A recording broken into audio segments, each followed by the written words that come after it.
When secretly listening to other people's conversations, what was the most unsettling thing you heard? There was a girl behind me talking casually with her friends about how she was in bed with a dude, and as they finished she remembered it was her boyfriend's birthday.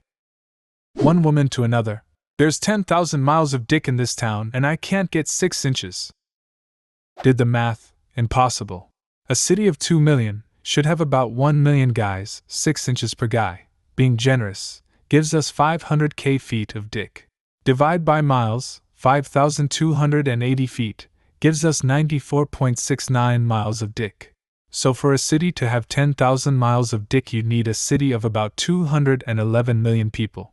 Or about 2/3 the population of the US. Won't someone do that woman instead of the math already? 4 women having lunch at a table next to me in a cafe. One woman is dominating the conversation, talking about her fiancé and how she's not really that interested in him and that he's not very bright. Then she casually says that she is pregnant with some other guy's kid and is going to have an abortion. The others tried to smile and act like it was funny, but I could see the troubled expressions on their faces. I guess the most disturbing thing was how loudly she was talking and how unconcerned she was. Like this is totally normal for her and her friends. I hope someone tells her fiancé. Poor dude. I overheard a wife-girlfriend threaten to shred all of a guy's Magic the Gathering cards. I didn't get a chance to hear the rest because I accidentally let out a gasp of horror as they were walking away arguing. Longtime girlfriend of a Magic player here. Have never threatened things like this but can verify that this threat would not be taken lightly. Relationship ending words right there. I was a city bus driver for a few years. One overheard conversation I'll never forget is a dad talking into his cell phone to his wife-girlfriend, obviously punching mad, telling her how he's gonna beat their child when he gets home. Then he makes her put the kid on the phone, and proceeds to tell the kid that he's going to him. It was really upsetting. So I called it in to the on-duty supervisor, ex-cop, and asked to have the local PD dispatched to my bus to talk to this a-hole. The supervisor tells me not to worry about it. I say, no, I'm intending to keep worrying about it. So he sighs, a-hole, and calls the PD, who refuse to come out because they can't respond to hearsay. My bus had 13 fucking cameras on board, recording audio and video the whole time. I quit not long after that. Fuck that job. About 7 to 8 years ago around Easter I was at church waiting in line for confession. This guy was right in front of me and when he went in, he spoke just loud enough for me to hear him say he regretted beating his wife. I'm not sure why, but that really shook me. Probably because in your mind you always imagined wife beaters as unrepentant a-holes and hearing one express remorse in some way shook your perception of people who do bad things being intrinsically just bad. Either that or you realize that that sick fuck has zero remorse and isn't confessing because he feels bad about what he did, but instead to get absolution so he has free rein to beat his wife, without consequences. I think it's probably the former rather than the latter now that you bring it up. That and the reality of being so close to a criminal, especially to preteen me. Years ago I had to go to the emergency room to get my foot stitched up. Whilst I was waiting for the nurse to come stitch me up I overheard the woman in the bed next to me. Both our curtains were drawn so we were essentially in our own little rooms. Explained to the nurse that she was HIV positive and had been for a while, but begged the nurse not to tell her husband. I never found out what happened but it always stuck with me. I still can't believe she would keep that from him, and I always wondered whether the nurse would have to tell him or respect her request. Lived in a crappy apartment for a couple of years. Walls were so thin I could routinely hear others' conversations. Next door neighbor liked to tell her 8-year-old son that he was a loser and would never amount to anything. It was heartbreaking. But the worst incident was my downstairs neighbor, let's call him Steve. Steve was rather unstable and the cops knew him from their frequent visits. One night around 2 a.m. he started blasting loud music. Apparently several people called the cops because an officer showed up before I even had a chance to call them myself. I hear the police banging on Steve's door yelling, "This is the police! Open the door, Steve!" Then the cop went around to the side and banged on the window yelling, "Steve, turn off the music and answer the door!" The music abruptly stops and I hear the cop go back to the front door and knock it loudly with his fists again. More yelling for Steve to open the door. Then I guess Steve did open the door because next the cop yelled, "Steve, put down the hammer!" And then I only heard some grunts and horrible moaning. By this time I was on the phone with 911, freaking out and telling them that I think a policeman has been killed by my downstairs neighbor. I never found out if the policeman lived or died. I was too terrified to leave my apartment that night because I didn't know where Steve went, and or if he heard me freaking out on the phone to the cops. I could see through my window that a number of police cars and ambulances showed up, but I never left my apartment to investigate, and they never came to me for a statement or anything. That incident was about 20 years ago, and I still remember it so vividly. I can hear the cop's voice and those weird gurgling grunt sounds like it was yesterday. My friend had a downstairs neighbor whose boyfriend cheated on her constantly, and their closets formed a perfect chimney for the sound to come up, so any time she was crying in her bedroom, we could hear her.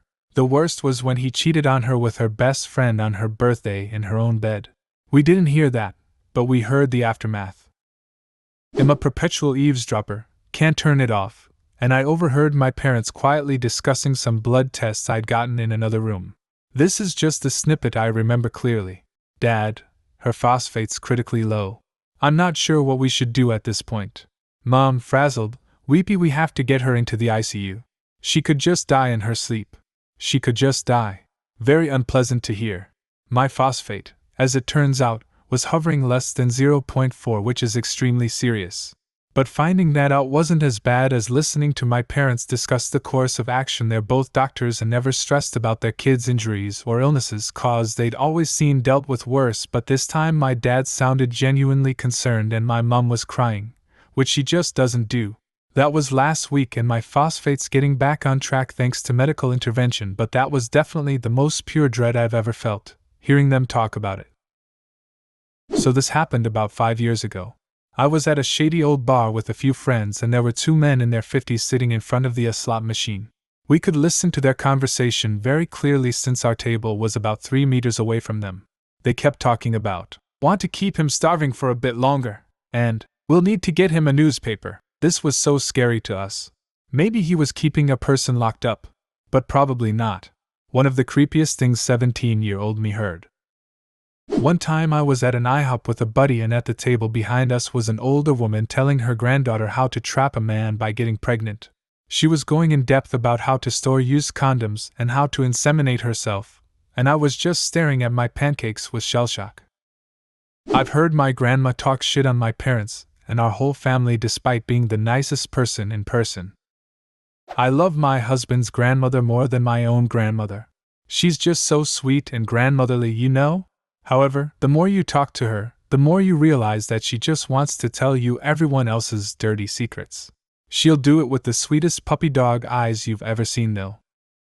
Be careful with her. She is telling your secrets to everyone else. I heard god-awful screams. A little while later a girl run up to my neighbor and say that the EMTs got her brother breathing again, about 9-year-old boy. Another little bit of time passes and I hear the neighbor say the boy died.